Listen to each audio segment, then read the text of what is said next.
이제 아침 저녁으로 선선한 바람이 불어옵니다. 무더위가 아무리 기승을 부려도 시간이 지나면 계절은 바뀝니다.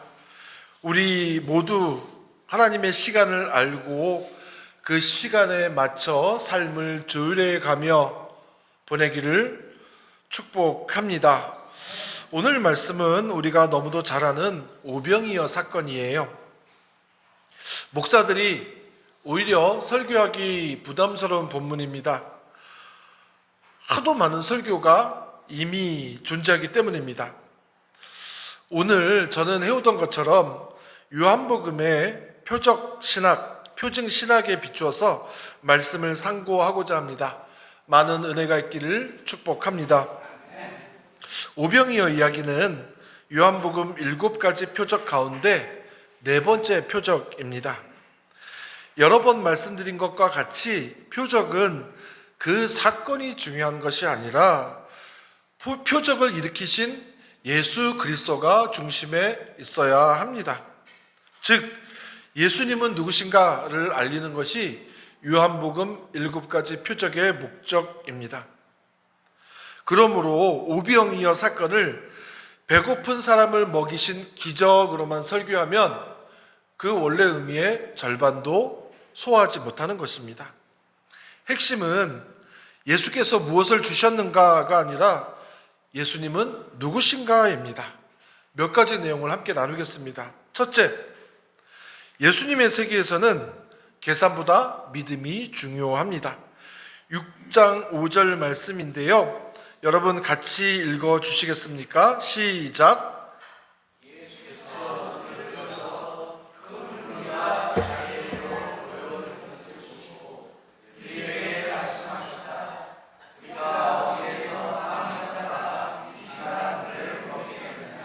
아멘. 우리가 어디에서 빵을 사다가 이 사람들을 먹이겠느냐.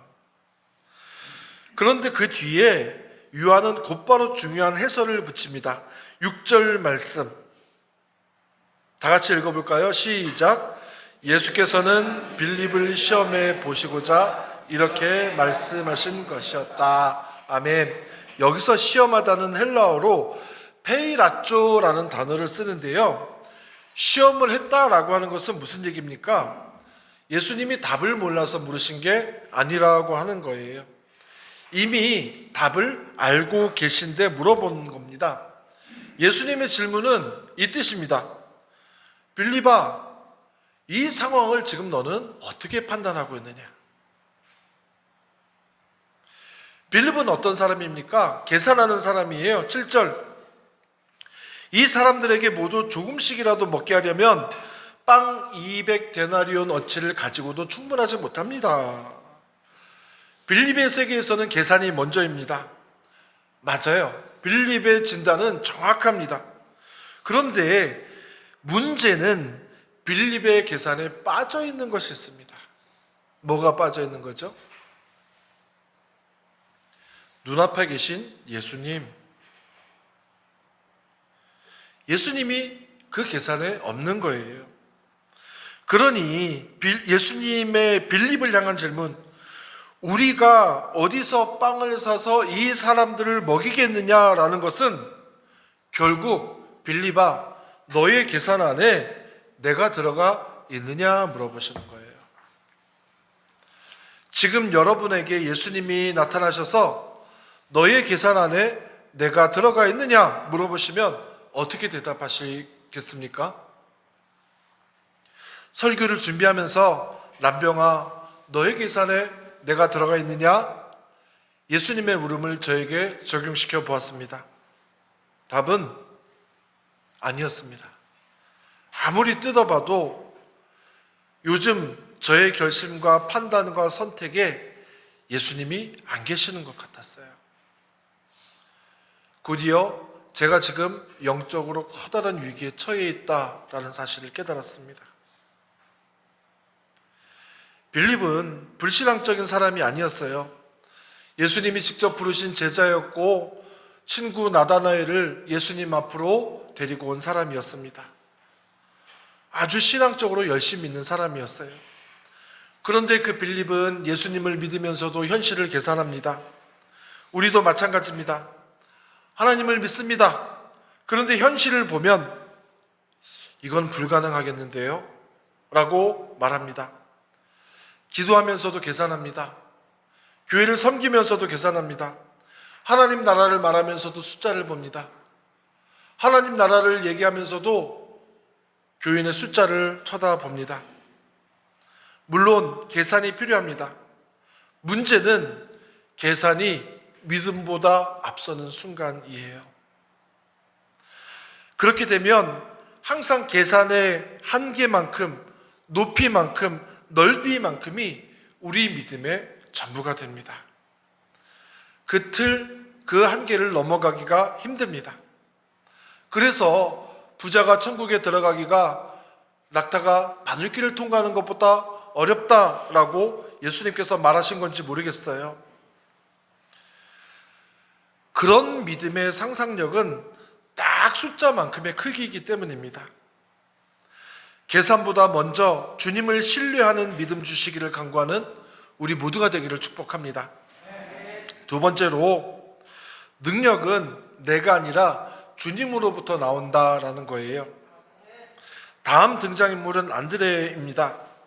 그도 빌립과 같이 계산하는 사람이지만 약간 결이 달라요. 9절 말씀입니다. 우리 9절 한번 다 같이 읽어볼까요? 시작.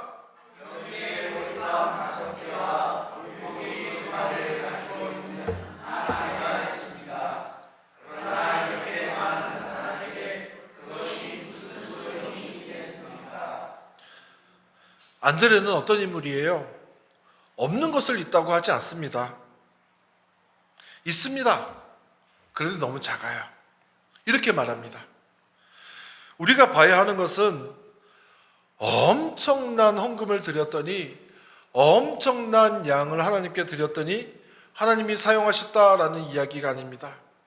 오히려 아무것도 아닌 것 같은 것이 예수님 손에 들어갔을 때 어떻게 되는가를 봐야 한다는 거예요. 양 크기의 문제가 아니라 누구의 손에 있는가가 문제입니다. 내 능력은 작습니다. 나는 돈도 별로 없습니다. 우리 교회도 작습니다. 우리 교회의 영향력 보잘것 없습니다. 그런데 성경은 묻고 있어요. 그 작은 게 누구의 손에 들려 있느냐? 우리는 이 사실을 잊고 살아갑니다. 음식점에서 제 친구가 계산을 하더라고요. 제가 계산하기 싫어서 그런 게 아니라, 신발끈을 오랫동안 묶은 게 아니라, 돈을 잘 버는 제 친구가 자기가 계산하겠다고 지갑을 열었습니다. 근데 거기서 뭔가 툭 떨어졌어요. 제가 주워서 줬더니 너무 감사해 하는 거예요. 야, 뭔데 그렇게 지갑에 넣고 다니고 잃어버릴까 봐 그렇게 하느냐 물어봤더니요, 자기 딸이 처음 그려준 아빠 그림이래요. 색연필로 삐뚤삐뚤하게 그림을 보여줬습니다. 그거 전문가가 보면 아무 가치가 있겠어요? 미술관에 걸 수도 없고 돈 받고 팔 수도 없습니다.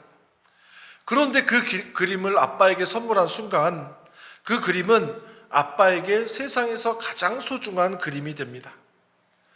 그림의 질이 달라진 게 아니에요. 그림을 바라보는 사랑이 달라진 겁니다. 하나님은 우리의 것을, 혹은 우리의 한 명 한 명을 다른 것과 비교하지 않으십니다. 어린아이가 부모에게 그림을 내밀듯이 우리는 그저 우리가 가진 작은 것을 하나님께 내어놓는 것입니다. 그러면 하나님이 그 그림의 크기를 보시는 것이 아니라 그 그림을 내미는 우리의 마음을 보신다라고 하는 거예요. 오병이어의 기적은 5개의 빵이 위대해서 일어나는 것이 아니라 그 빵이 예수님의 손에 들려 있었기 때문입니다. 그렇다면 우리는 이렇게 기도할 수 있을 것 같아요. 나의 삶이 주님 손에 있게 해주십시오. 그래서 하찮아 보이는 삶일지라도 주님께서 사용해 주십시오. 이렇게 기도할 수 있는 저와 여러분이 되기를 축복합니다. 세 번째로, 예수님은 부족함을 채우는 것이 아니라 넘치게 하시는 분입니다. 예수님께서 떡을 나누어 주시는데요, 모두가 배부르게 먹습니다. 12절 13절 다 같이 한번 읽어볼까요? 12절 13절 시작.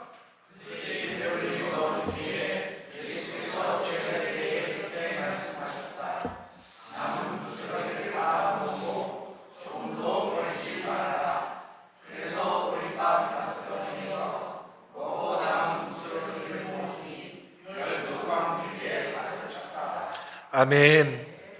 예수님은 그저 부족함을 채워주시는 정도가 아니라 그 부요가 풍성하게 넘치게 해주시는 분이라는 겁니다. 요한복음 10장 10절 말씀이에요.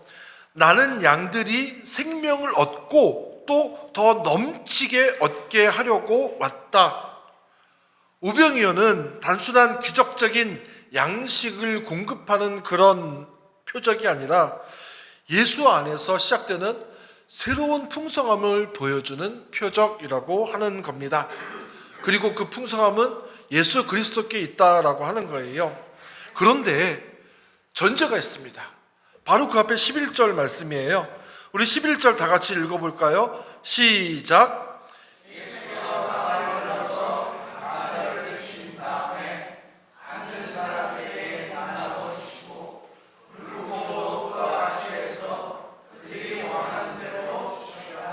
아멘.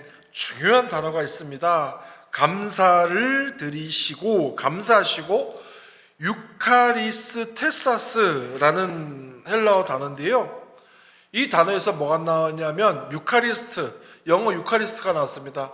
유카리스트가 뭐냐면 성찬이에요. 성찬식 할 때 그 성찬이 유카리스테사스라는 단어입니다. 그러니까 성찬의 원래 의미는 뭐예요? 감사입니다. 무슨 말이에요? 예수님이 떡을 놓고 아이고 이것밖에 없네? 말씀하지 않으셨다라는 거예요. 그 작은 걸 들고 먼저 감사하셨다라고 하는 겁니다. 아직 떡이 늘어난 것도 아니고 아직 5천 명이 먹은 것도 아니에요. 그런데 예수님은 감사부터 하신다라는 거예요. 예수님에게 감사는, 신앙적으로 감사는 충분하기 때문에 하는 반응이 아니라 하나님을 신뢰하기 때문에 드리는 행위이기 때문입니다. 감사는 우리는 충분하면 감사합니다. 넘치게 해주셔서 감사합니다. 돈을 주셔서 감사합니다. 하지만 아니라는 거예요. 예수님은 감사함으로 충분하지 않은 것을 하나님께 맡기신다라는 거예요. 그때 기적이 일어난다라고 하는 것입니다. 이 사실을 꼭 기억하시는 저와 여러분이 되기를 바랍니다. 네 번째로 예수님은 생명의 떡입니다. 15절 말씀입니다. 예수께서는 사람들이 와서 억지로 자기를 모셔다가 왕으로 삼으려고 한다는 것을 아시고 혼자서 다시 산으로 물러가셨다. 사람들이 예수님을 좋아합니다. 좋아하는 게 뭐예요? 열광합니다. 떡을 주셨기 때문에, 배고픔을 해결해 주셨기 때문에, 그리고 그것도 아주 기적적인 방법으로 그렇게 해주셨기 때문입니다. 그러니까 사람들 생각하기를 이 사람이면 우리 왕이 되면 좋겠는데, 그렇게 생각한 거죠. 그런데 예수님은 도망가듯이 자리를 떠납니다. 왜 그렇습니까? 사람들이 원하는 예수와 자신이 생각하는 하나님 나라가 너무 다르다라고 생각했기 때문입니다. 6장 26절 말씀입니다. 다 같이 한번 읽어볼게요. 시작. 예수께서 그들에게 말씀하셨다. 내가 진정으로 너에게 말한다. 너희가 나를 찾는 것은 표징을 보았기 때문이 아니라 빵을 먹고 배가 불렀기 때문이다. 아멘. 오병이어 사건은 구약 출애굽과 직접적으로 연결이 되어 있어요. 6장 4절 말씀 보면 마침이라는 단어가 재밌는 거예요. 마침은 뭔가 의미가 있다는 거예요. 마침 유대 사람의 명절인 유월절이 가까운 때였다. 유월절은 모세를 통하여서 이스라엘 백성을 구원하신 사건입니다. 유월절이 지난 후에 모세는 이스라엘 백성을 데리고 광야로 나갑니다. 그 광야에서 이스라엘 백성을 하나님께서 먹이신 것이 뭘로 먹이셨어요? 만나로 먹이셨다라는 거예요. 그러니까 오병이어 사건을 통해서 사람들은 모세와 만나를 떠올린 겁니다. 예수님은 모세보다 더 위대한 선지자, 오병이어는 만나보다 더 놀라운 하나님의 기적, 이렇게 생각을 했다는 거예요. 그래서 31절에 그렇게 사람들이 얘기합니다. 그는 하늘에서 빵을 내려서 그들에게 먹게 하셨다 한 성경 말씀대로 우리 조상들은 광야에서 만나를 먹었습니다. 그래서 사람들이 이렇게 말합니다. 6장 14절 다 같이 한번 읽어볼게요. 시작.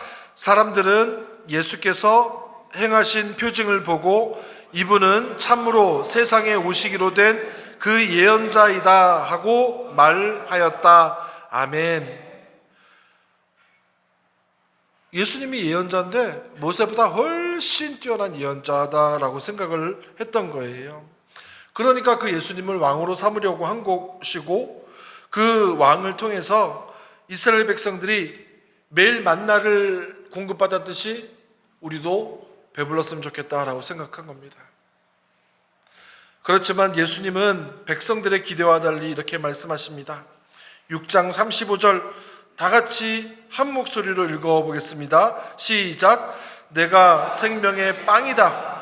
내게로 오는 사람은 결코 줄이지 않을 것이요 나를 믿는 사람은 다시 목마르지 않을 것이다. 아멘. 사람들과 예수님의 차이는 이것입니다. 사람들은 빵을 원했지만 예수님은 자신을 생명의 빵이라고 말씀하시면서 스스로를 내어주셨습니다. 사람들은 배부름을 원했지만 예수님은 생명을 주셨습니다. 사람들은 왕을 원했지만 예수님은 십자가의 자리로 가셨습니다. 그래서 오병이어의 진짜 메시지는 기적 너머에 있는 예수님, 그 예수님이 어떤 분이신가 바라보라는 것입니다. 이것이 표적의 신학이에요. 거듭 말씀드리지만 표적은 자체를 보라고 있는 것이 아니라 그 너머를 보라고 있는 것입니다. 그래서 우리의 질문은 이것이 되어야 합니다. 예수님이 내 문제를 해결해 주셨는가에서 끝나는 것이 아니라 나는 그 문제를 해결해 주신 예수님을 원하는가? 예수님 자체를 원하는가? 그것으로 나가야 한다라는 것입니다. 여러분, 우리 모두 표적 너머에 있는 예수 그리스도를 바라보는 저와 여러분이 되기를 축복합니다. 그래서 우리의 삶 가운데 예수님의 사랑, 예수님의 부유함이 넘치도록 흐르게 되는 그러한 복된 삶이 되기를 간절히 축원합니다. 우리 잠시 말씀을 가지고 묵상하겠습니다.